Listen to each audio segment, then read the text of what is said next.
This is a fictional mindbender. So it's been a couple of years now since Attack on Titan finally ended, and it has given me some time to reflect on this topic without being overreactionary about it. The question being of would Eren Yeager and Historia Riess have had a successful relationship?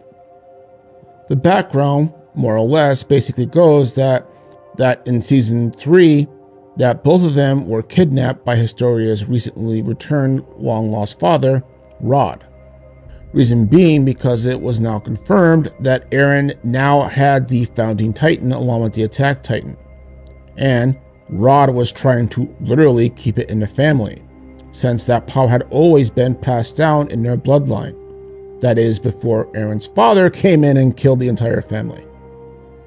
Now, problem being that once someone else took possession of the bloodline power via Eaton's prior owner, the curse of one of their ancestors and the founder of Paradise Island kicks in and overrides the new owner's particular will, making them slaves to his final command that the founder not be used to eliminate the Titan threat on Paradise Island, even if everyone on the island died, because that particular king had come to believe that Eldians were cursed and it would just be a just punishment for their sins from their imperial ancestors. And all their family, as well as many of the nobles of Paradise Island, were bound to this particular oath, even at pain of death. However, with the power now in the hands of a non-royal, that curse/command was now circumvented, having no influence or power over someone who was not of the royal bloodline. Again, courtesy of Eren's father killing nearly the entire family except Rod and Historia. Historia wasn't there, and Rod just barely escaped with his life. Rod actually had to let Historia go prior on because he had an affair with her mother, who was a maid, and that had resulted in the maid getting killed, and in order to save Historia's life, she was sent away. All of this eventually results in Historia ultimately rejecting both her hereditary obligation and her father, whom she eventually kills with her own hands. And Eren being freed, but also now starting to get an inkling of just how much bigger a burden that has been thrust upon him that he was not aware of. This was no longer just about killing all Titans. It's because of this adventure that Eren and Historia developed a unique relationship. The shared trauma of the revelations and what happened led them to understand each other on a deeper level that others couldn't, even Mikasa. But this only lasted for a while, and I'll get into that in a bit. So then, when Historia gets pregnant in season 4, as part of Eren's plan to save her from becoming a Titan shifter, it was easy to conclude for many fans that Eren was the father, and honestly that makes a lot of sense. That a Eren-Historia match was much better than him with Mikasa because Historia showed more nuance than Mikasa did at that particular time of the story, as well as her own agency and making her own choices, while at the same time having the balls to confront Eren when necessary, but also being empathetic towards him as well when needed, and vice versa, because Eren identified very much with Historia's true and more complex nature that he found less quote-unquote annoying, and confided in her about his struggles with the revelations that he was dealing with. That being said, I do believe that a relationship between the two would not have worked out, and I'll explain why. It can't be denied that Eren and Historia had a unique bond that was exclusive. She was there at his now lowest point in his life, learning his father had murdered an entire family, as well as cursed him by having him eat him, and taken on the power of both the attack and founding Titan without his knowledge. So much so that he basically blacked it out. Historia consoled him while also telling him to basically man up. However, that connection only went so deep. While both characters have a darker nature to them, Eren's was externally motivated or pushed. He was being manipulated by forces far beyond his control or even knowledge, whereas Historia just had herself to deal with. In fact, If anything, Historia was indirectly the one responsible for his downfall in the first place, as the powers of the founder could only be activated upon physical contact with someone of that bloodline. The infamous kiss of the hand at the end of season 3 sealed Eren's fate because that was when his future self got more directly involved in manipulating Eren's life. As I said in my video about Attack on Titan's 2 endings, up until that point, Eren was pretty good. All his stated objectives at the beginning of season 1 had been achieved.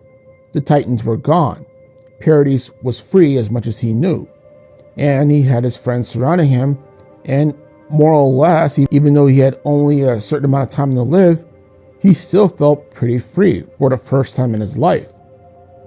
And the shot of him riding a horse with his friends and his son and the wind blowing in his hair is now kind of tragic because this was the most peace he was ever going to get. In the OVA, with Mikasa, in an alternative timeline, Mikasa is told that she can't save Eren because he is bound to death. One way or another, Eren Yeager was going to die. He was bound to an authority that went beyond just the physical world, no matter how hard he or Mikasa tried. Now, the second reason why I think a relationship between Historia and Eren would not have worked out at all is that adult Eren and Historia are now two completely different people than when they were teenagers who were kidnapped.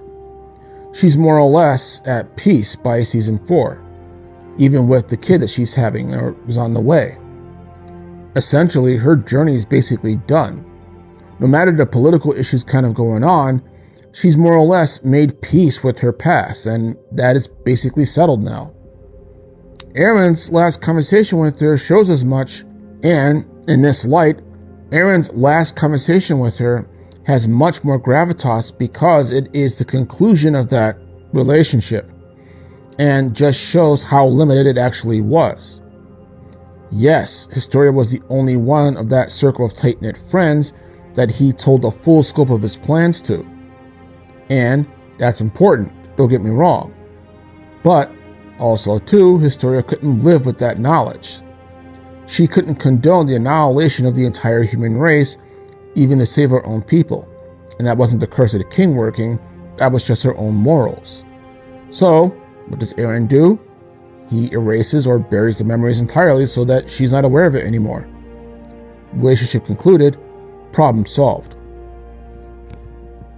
Eren was ready to become the monster that Armin had said he should be in season 1, though I think that went beyond Armin's own expectations.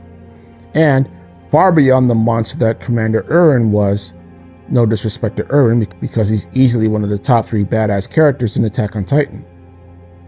Historia, however, despite declaring otherwise years ago, was not that person.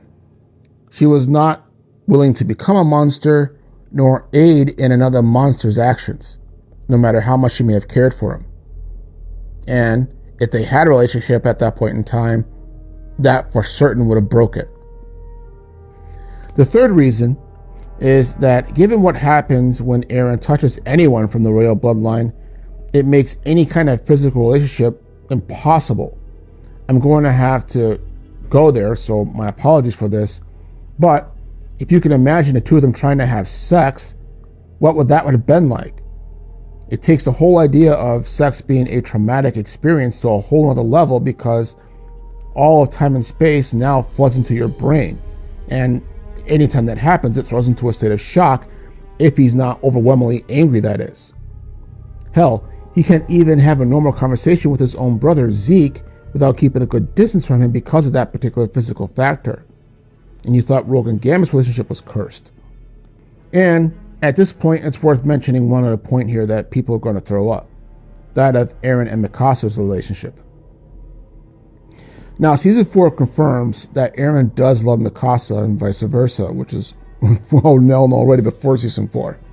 But what makes his relationship with her unique when compared to the unique one that he has with Historia is that, like Eren, she too is bound to him by higher powers as well as her own love towards him.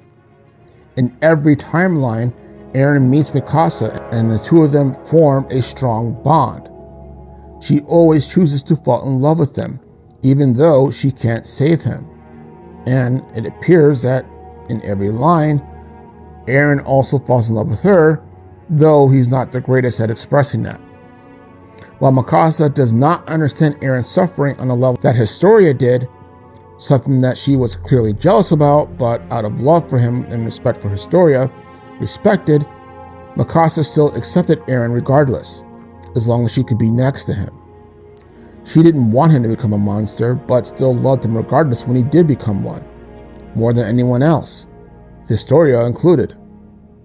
Zeke says it best, pointing out that Mikasa isn't under any kind of manipulation from any ancient Eldian science or even the king himself, but just loves him so damn much that she will, and has, tear apart a Titan just to keep him safe.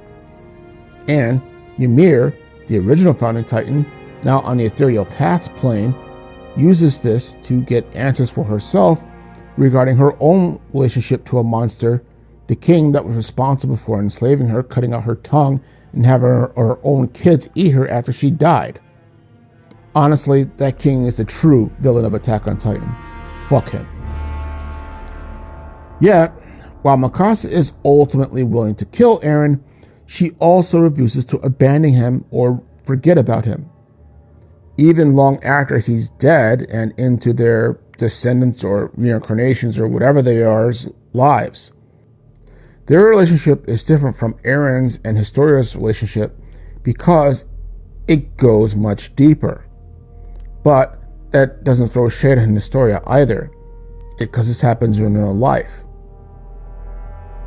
Eren doesn't tell Mikasa his plans because he's trying to save her from the hell that he believes he's going to. But the fact of the matter always was that Mikasa will go to hell for Eren no matter what the circumstances were. Many fans think of Eren's relationships in black and white terms. It's Historia or Mikasa and no in between. And if you think both, then you're in another place. However, there's nothing wrong with having two special and unique relationships. They're just different. One is not lesser than the other. In fact, if anything, it's incredible how respectful the two women are towards each other given the circumstances. Both of them recognizing the other's relationship and the boundaries surrounding it. Mikasa knows that Historia and Eren have shared a traumatic experience that she wasn't there for, just as she is with him. But Mikasa will still be there for him no matter what. Likewise, Historia also knows that Mikasa is deeply in love with Eren, and that there is also a bond between them that she was not a part of, and she respects that. It's a very mature outlook no matter what age those people are. But regardless, this is why I think a dating relationship between Eren and Historia would not have worked out. But if you think differently or have something to add, feel free to comment below. But this is a fictional mind bender, and have a good day.